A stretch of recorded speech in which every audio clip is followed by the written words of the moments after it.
ಬೆಂಗಳೂರಿನಲ್ಲಿ ಅಕ್ಷಯ್ ಅಂತಕ್ಕಂಥ ಯುವಕನ ತಲೆಯ ಮೇಲೆ ಮರದ ದಿಮ್ಮಿಯೊಂದು ಬಿದ್ದು ಆತ ಕೋಮಾಗೆ ಹೋಗಿ 3 ದಿನ ಟ್ರೀಟ್ಮೆಂಟ್ ಕೊಟ್ಟು ನಿನ್ನೆ ಆತ ಮೃತಪಟ್ಟಿದ್ದ. ಮರದ ಕೊಂಬೆ ಬಿದ್ದು ಅಕ್ಷಯ್ ಸಾವು ಪ್ರಕರಣಕ್ಕೆ ಸಂಬಂಧಪಟ್ಟಂತೆ ಬಿಬಿಎಂಪಿ ಡಿಸಿಎಫ್ ಬಿಎಲ್ಜಿ ಸ್ವಾಮಿಯನ್ನ ಎತ್ತಂಗಡಿ ಮಾಡಿದಾರಂತೆ.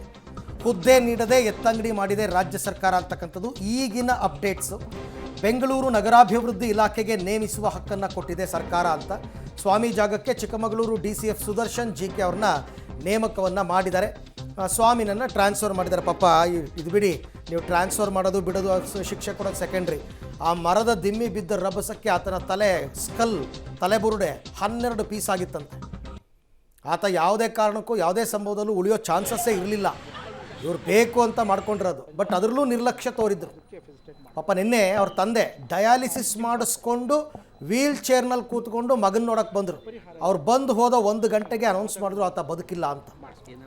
5 ಲಕ್ಷದ ಪರಿಹಾರ ಎಷ್ಟು ಕಡಿಮೆ ಅಂತ ಏನಾಗುತ್ತೆ? 5 ಲಕ್ಷ ಆಮೇಲೆ ಸರ್ಕಾರ ಎಷ್ಟು ತಾರತಮ್ಯ ಮಾಡುತ್ತೆ. ಕೆಲವು ಸಂದರ್ಭದಲ್ಲಿ ಮಾತೆತ್ತಿದ್ರೆ 25 ಲಕ್ಷ ಅನೌನ್ಸ್ ಮಾಡ್ತಾರೆ, 25 ಲಕ್ಷ 50 ಲಕ್ಷ ಅಂತಾರೆ, ಇಂಥ ಕಡೆ 5 ಲಕ್ಷ ಅಂತಾರೆ. ಅವನ ಮೇಲೆ ಇಡೀ ಕುಟುಂಬ ಡಿಪೆಂಡೆನ್ಸಿ ಇತ್ತು, ಬಡ ಕುಟುಂಬ. 5 ಲಕ್ಷ ಎಲ್ಲಿ ಸಾಲತ್ತೆ? ಇವ್ರಿಗೆ ಬೇಕಾದವ್ರಿಗಾದ್ರೆ 1 ಲೆಕ್ಕ, ಬೇಡದವ್ರಿಗಾದ್ರೆ 1 ಲೆಕ್ಕ.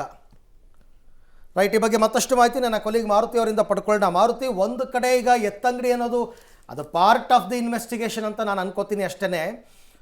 ಅದರಿಂದ ಆಗೋ ಲಾಭ ಏನು? ಈ ವ್ಯಕ್ತಿ, ಎತ್ತಂಗಡಿ ಆಗಿರೋ ವ್ಯಕ್ತಿ ಏನು ನಿರ್ಲಕ್ಷ್ಯ ತೋರ್ದ ಅದನ್ನು ಬರ್ತಕ್ಕಂಥ ಅಧಿಕಾರಿಗಳು ಸರಿಪಡಿಸಬೇಕು. 1. 2ನೇದು 5 ಲಕ್ಷ ಪರಿಹಾರ ಅಂತಾರೆ, ಅದನ್ನು ಒಪ್ತಾರ ಜನ? ಅವ್ರ ಕುಟುಂಬದ ಪರಿಸ್ಥಿತಿ ಏನು ಅಂತ? ಖಂಡಿತ ಅರವಿಂದ್, ಈಗ ಸರ್ಕಾರ ಒಂದು ಹೆಜ್ಜೆ ಇಟ್ಟಿರುವಂಥದ್ದು. ಈ ಹಿಂದೆನೂ ಸಾಕಷ್ಟು ಪ್ರಕರಣಗಳಾಗ್ತಿತ್ತು. ಬೆಂಗಳೂರಲ್ಲಿ ಮಳೆ ಬರಲಿ ಮಳೆ ಬರದೇ ಇರಲಿ ಬೇರೆ ಬೇರೆ ಭಾಗಗಳಲ್ಲಿ ಮರ ಬೀಳುವಂಥ ಪ್ರಕರಣಗಳಾಗ್ತಾನೆ ಇತ್ತು.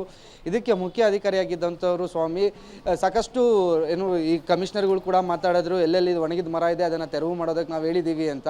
ಆದರೆ ಸರಿಯಾಗಿ ಕೆಲಸ ಮಾಡಿಲ್ಲ ಅಂತ ಒಂದು ನೆಪ ಇಟ್ಕೊಂಡು ಈಗ ಏನು ಒಂದು ಸಾವಾಗುತ್ತೆ, ಸಾವಿನ ಬೆನ್ನಲ್ಲೇನೆ FIR ಕೂಡ ಆಗುತ್ತೆ ಹನುಮಂತ ನಗರದಲ್ಲಿ.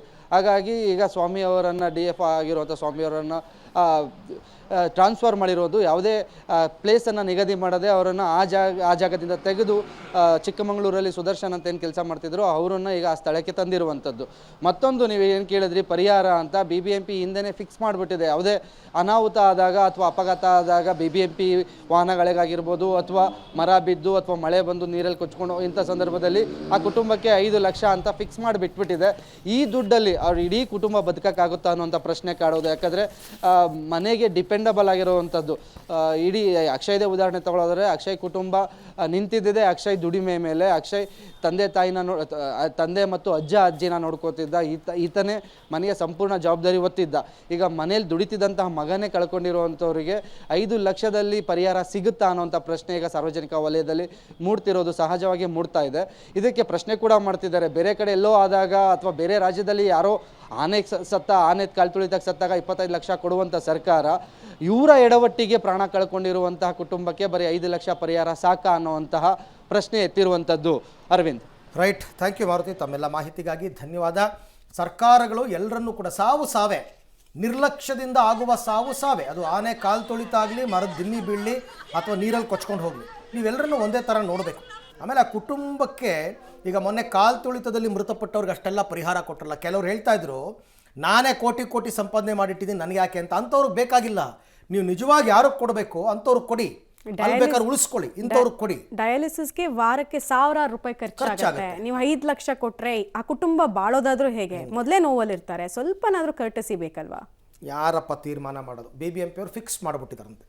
ಅದೇನು ಇವ್ರು ಮನಸ್ಸು ಮಾಡಿದ್ರೆ ಚೇಂಜ್ ಮಾಡೋದಕ್ಕಾಗಲ್ಲ, ರಾಕೆಟ್ ಸೈನ್ಸ್ ಅದು. 5 ಲಕ್ಷ ರೂಪಾಯಿ ಕೊಟ್ಬಿಡ್ತೀವಿ ಯಾರಾದರೂ ಸಾಯಲಿ ಅಂತಂದರೆ, ಅಂದರೆ ಒಂದು ಜೀವಕ್ಕೆ ನೀವು ಬೆಲೆ ಕಟ್ಬಿಟ್ಟಿದ್ದೀರ 5 ಲಕ್ಷ ಅಂತ.